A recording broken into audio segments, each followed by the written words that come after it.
नमस्ते, आप लोग कैसे हैं? आशा करता हूँ अच्छे होंगे, स्वस्थ होंगे, मस्त होंगे। 2021 और 22 में जो एनटीपीसी मैथ के क्वेश्चन पूछा गया था, उसमें से आज हम लोग परसेंटेज के क्वेश्चन को करेंगे। अगर आप लोग का अगर सपोर्ट रहेगा तो मैं धीरे धीरे सभी चैप्टर का वीडियो आपका एनटीपीसी एग्जाम से पहले अपलोड कर दूंगा। और मेरा जो पढ़ाने का तरीका रहेगा बिल्कुल नया तरीका से रहेगा। आप लोग इस चैनल से जुड़ के एक बार देख सकते हैं, ठीक है? तो बिना देर के क्वेश्चन को सॉल्व करते हैं। तो क्वेश्चन में दिया गया है, यदि एक विद्यार्थी ने किसी संख्या को 4/3 के स्थान पर इसे 3/4 से गुणा कर दिया तो गणना में त्रुटि प्रतिशत लगभग ज्ञात करे। क्वेश्चन कह रहा, तो जैसे से क्वेश्चन में दिया उस हिसाब से लिखते जाएंगे। यदि एक विद्यार्थी ने किसी संख्या को 4/3 के स्थान पर इसे 3/4 से गुणा कर दिया तो गणना में त्रुटि प्रतिशत लगभग ज्ञात करे। क्वेश्चन कह रहा, यदि एक विद्यार्थी ने किसी संख्या को, तो संख्या तो मुझे पता नहीं है, आप संख्या को x भी मान सकते हैं, y मान सकते हैं। तो हमने वो संख्या x और y ना मान के हमने वो संख्या माना। इस 3 और 4 का एलसीएम कितना हो जाएगा आपका? इस 3 और 4 का एलसीएम हो जाएगा आपका 12 हो जाएगा। इस 12 को गुना 4/3 से करना था, बड़े जल्दीबाजी में इस 12 को गुना 3/4 से कर दिया तो रिजल्ट आना चाहिए था आपका 3 चौके 12, यानी कि 4 चौके 16 आना चाहिए था। बट रिजल्ट कितना निकल के आ रहा? 4 तिया 12, यानी कि 9 निकल के आ रहा है। कितने की त्रुटि हो रहा है आपका? अंतर कितना निकल के आ रहा? 7 की त्रुटि हो रहा है। किस पर? इस 16 पर 7 की त्रुटि प्रतिशत निकालने के लिए गुना 100। अब इसको सॉल्व करेंगे, डायरेक्ट आंसर निकल के आएगा 2 8 16, 2 5 10 0, 2 चौके 8, ये आपका 25 निकल के आ रहा। 25 × 7 कितना हो जाएगा आपका? 175/4 निकल के आ रहा, ठीक है। अब इसको सॉल्व करेंगे, 4 चौके 16, 1 हासिल 15 हो जा रहा, 4 तिया 12, यानी कि लगभग पूछ रहा आपका 43 ऑप्शन में नहीं है, तो ये हो जाएगा आपका ऑप्शन 20 का सही आंसर होगा। 44% लगभग हो जाएगा, ठीक है। आपका 92 नंबर का क्वेश्चन में दिया गया है, यदि किसी भिन्न के अंश में 30% की वृद्धि की जाती है और उसके हर में 35% कमी की जाती है तो भिन्न का मान 3/15 हो जाता है, तो मूल भिन्न ज्ञात कीजिए। क्वेश्चन कह रहा, तो जैसे से क्वेश्चन में दिया उस हिसाब से लिखते जाएंगे। जब भी इस टाइप क्वेश्चन आएगा तो हमेशा 100 से कैलकुलेशन करना है। जब भी वृद्धि देगा तो 100 में जोड़ देंगे, और जब भी कमी देगा तो 100 में माइनस कर देंगे। इसी फॉर्मेट का यूज करेंगे, डायरेक्ट आंसर निकल के आएगा। आपको क्वेश्चन में दिया गया है, यदि किसी भिन्न के अंश में 30% की वृद्धि की जाती है, तो कोई फ्रैक्शन रहा होगा तो फ्रैक्शन को मैं x/y लेके चल रहा हूँ, ठीक है।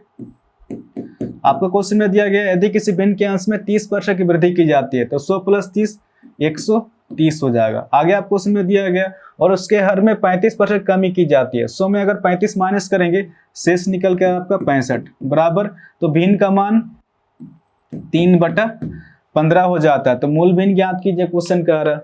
अब इसको सोल्व करेंगे, डायरेक्ट आंसर निकल के आएगा 65 का 65, 65 दूना 130 हो जाएगा, ठीक है। अब ये आपका क्रॉस गुना होगा, 3 का 3, आपका 15 दूना 30 हो जाएगा, यानी कि हो जाएगा आपका 1/10 हो जाएगा। तो इस क्वेश्चन का आंसर हो जाएगा आपका ऑप्शन 20 का सही आंसर होगा, 1/10 हो जाएगा। आपका 93 नंबर का क्वेश्चन में दिया गया है, किसी गांव की जनसंख्या 4 लाख थी, इसमें पहले वर्ष में 20% की वृद्धि हुई और दूसरे वर्ष में 30% की वृद्धि हुई। इन 2 वर्ष बाद इसकी जनसंख्या कितनी होगी?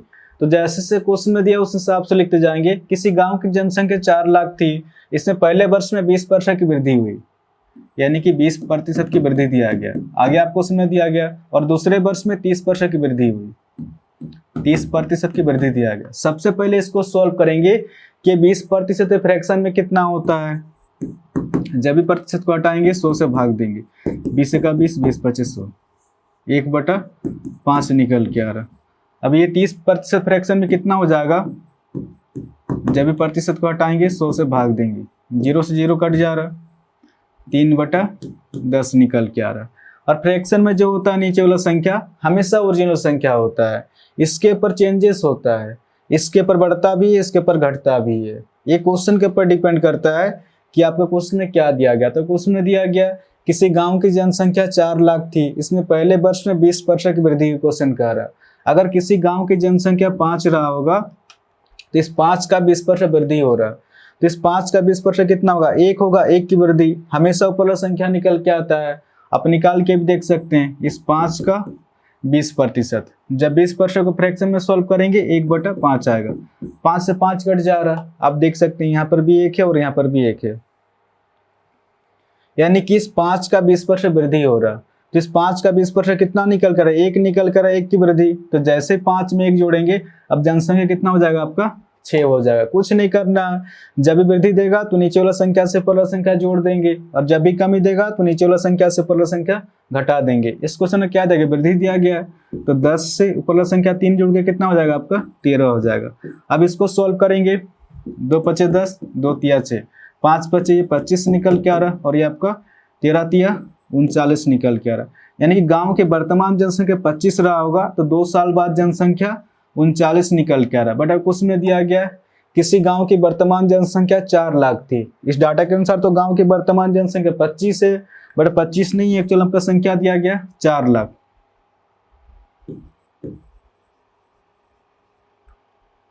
ठीक है, इस 25 से 4 लाख कितना होने ज्यादा है, ये अपने आप से 16,000 गुना ज्यादा। ठीक है, ये 16,000 किस तरह से निकल के आ रहा, जब 4 लाख को 25 से भाग देंगे तो 16,000 निकल के आएगा। या फिर आप इसको इस तरह से समझ सकते हैं, जैसे कि यहाँ पर 2 है और यहाँ पर 10 है, इस 2 के साथ कितना की गुना करें कि 10 आ जाए, यहाँ पर 5 की गुना करेंगे तभी जाके 10 आएगा। तो इसी प्रकार इस 25 के साथ 16,000 की गुना करेंगे तभी जाके 4 लाख आएगा। तो कहीं ना कहीं आपका 16,000 गुना ज्यादा। ठीक है, तो क्वेश्चन क्या पूछ रहा, 2 वर्ष बाद जनसंख्या कितनी होगी, तो 2 साल बाद जनसंख्या 39 ना होकर अपने आप से इसी 16,000 के साथ गुना करेंगे, कितना हो जाएगा 16,000 × 39। जब इसको गुना करेंगे तो इस क्वेश्चन का आंसर हो जाएगा आपका ऑप्शन बी, इसका सही आंसर होगा 6,24,000 हो जाएगा। ठीक है, आपका 94 नंबर का क्वेश्चन में दिया गया है, राजीव के वेतन में पहले 40% कमी की गई और फिर 50% की वृद्धि की गई, तो नया वेतन उसके आरंभिक वेतन से कितने % कम है, क्वेश्चन का आ रहा। तो जैसे क्वेश्चन में दिया उस हिसाब से लिखते जाएंगे। राजीव के वेतन में पहले 40% कमी की गई, 40% की कमी दिया गया। आगे आप क्वेश्चन में दिया गया 50% की वृद्धि की गई, यानी कि 50% की वृद्धि दिया गया। सबसे पहले इसको सोल्व करेंगे कि 40% फ्रैक्शन में कितना होता है। जब भी प्रतिशत को हटाएंगे 100 से भाग देंगे, 20 दूना 40, 20 25 100, 2/5 निकल के आ रहा है। ये आपका 50% फ्रैक्शन में कितना हो जाएगा, जब भी प्रतिशत को हटाएंगे 100 से भाग देंगे, 50 का 50, 50 दूना 100, 1/2 निकल के आ रहा। और फ्रैक्शन में जो होता है नीचे वाला संख्या हमेशा ओरिजिनल संख्या होता है, इसके ऊपर चेंजेस होता है, इसके ऊपर बढ़ता भी है, इसके ऊपर घटता भी है।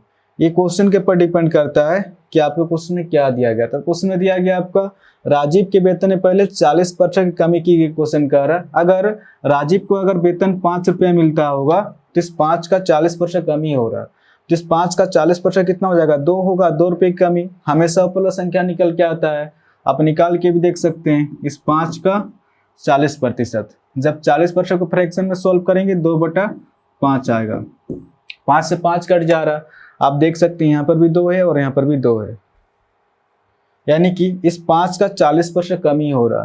तो इस 5 का 40% कितना निकल गया, 2 निकल गया, 2 रुपये कमी। तो जैसे 5 में 2 माइनस करेंगे, अब राजीव को वेतन कितना रुपये मिलेगा, 3 रुपये मिलेगा। कुछ नहीं करना है, जब भी कमी देगा तो नीचे वाला संख्या से ऊपर वाला संख्या घटा देंगे, और जब वृद्धि देगा तो नीचे वाला संख्या से ऊपर वाला संख्या जोड़ देंगे। इस क्वेश्चन में क्या देगा, वृद्धि दिया गया, तो 2 से ऊपर वाला संख्या 1 जोड़ के कितना हो जाएगा आपका, 3 हो जाएगा। अब इसको सोल्व करेंगे, 5 दूना 10 निकल के आ रहा, और ये आपका 3 तिया 9 निकल के आ रहा।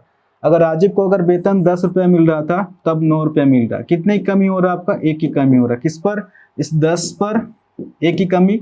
प्रतिशत निकालने के लिए गुना 100 करेंगे, या फिर 1/10 डायरेक्ट होता है आपका प्रतिशत में 10%। मैं लिखवा दिया हूँ परसेंटेज के पार्ट में, आप जाके देख सकते हैं कि 1/10 डायरेक्ट होता है आपका 10%। ठीक है, तो इस क्वेश्चन का आंसर हो जाएगा आपका ऑप्शन ए, इसका सही आंसर होगा। आपका 95 नंबर का क्वेश्चन में दिया गया है, यदि तेल की कीमत में 45% वृद्धि हो जाती है तो एक परिवार को अपनी खपत में कितने % कमी करनी चाहिए ताकि खर्च वही बना रहे, क्वेश्चन कह रहा है। तो जैसे क्वेश्चन में दिया उस हिसाब से लिखते जाएंगे। जब भी सिंगल परसेंटेज देगा सबसे पहले प्रतिशत को उतारेंगे, और सबसे पहले देखना है कि वृद्धि दिया गया फिर कमी दिया गया, 45% की वृद्धि हो जाती है, यानी कि वृद्धि दिया गया। ठीक है, 45% की वृद्धि दिया गया। सबसे पहले इसको सोल्व करेंगे कि 45% फ्रैक्शन में कितना होता है। जब भी प्रतिशत को हटाएंगे 100 से भाग देंगे, 5 ने 45, 5 दूना 10, 0, 9/20 निकल के आ रहा। जब भी 45% को फ्रैक्शन में सोल्व करेंगे 9/20 आएगा। और फ्रैक्शन में जो होता है नीचे वाला संख्या हमेशा ओरिजिनल संख्या होता है, इसके ऊपर चेंजेस होता है, इसके ऊपर बढ़ता भी है, इसके ऊपर घटता भी है। ये क्वेश्चन के ऊपर डिपेंड करता है कि आपको क्वेश्चन में क्या दिया गया था। क्वेश्चन में दिया गया आपका यदि तेल की कीमत 45% वृद्धि हो जाती है, क्वेश्चन कह रहा है अगर तेल का मूल्य 20 रुपया रहा होगा तो इस 20 का 45% वृद्धि हो रहा है, तो इस 20 का 45% कितना हो जाएगा, 9 होगा। 9 रुपये की वृद्धि हमेशा ऊपर संख्या निकल के आता है, तो जैसे 20 में 9 जोड़ेंगे अब तेल का मूल्य कितना रुपया हो जाएगा, 29 रुपया हो जाएगा। कुछ नहीं करना है, जब वृद्धि देगा तो नीचे वाला संख्या से ऊपर संख्या जोड़ देंगे, और जब भी कमी देगा तो नीचे वाला संख्या से ऊपर संख्या घटा देंगे। आगे आपको क्वेश्चन में क्या दिया गया है, तो एक परिवार को अपनी खपत में कितने % कमी करनी चाहिए ताकि खर्च वही बना रहे, क्वेश्चन कर रहा है। यानी कि 29 से फिर से 20 पे आने के लिए क्वेश्चन कर रहा है, पहले जितना खपत हो रहा था उतने खपत करने के लिए 29 से, जब 29 से 20 पे आएंगे तो 29 पर 9 की कमी करना पड़ेगा तभी जाके 20 पे आएंगे, और प्रतिशत निकालने के लिए गुना 100। अब इसको सॉल्व करेंगे, डायरेक्ट आंसर निकल के आएगा। 100 × 9 कितना हो जाएगा आपका, 900/29 निकल के आ रहा। अब इसको सॉल्व करेंगे, 29 × 87 हो जा रहा, ठीक है, 3 हासिल 30 हो जा रहा आपका, 29 से का 29, 1 हासिल 1/29%, यानी कि 31 से 1/29% हो जाएगा, ठीक है। तो इस क्वेश्चन का आंसर हो जाएगा आपका ऑप्शन बी, इसका सही आंसर हो जाएगा। तो आशा करता हूं आज के बाद जब भी इस टाइप क्वेश्चन आएगा तो आप इसको इजीली सॉल्व कर सकते हैं। इस चैनल को आप लोग सब्सक्राइब कर सकते हैं, कुछ ना कुछ तो नया सीखने को जरूर मिलेगा। और हाँ, कमेंट करके बताएं कि क्वेश्चन आपको समझ में आ रहा है कि नहीं, ठीक है। तो आज के लिए इतना ही, फिर नेक्स्ट वीडियो में मिलेंगे। धन्यवाद।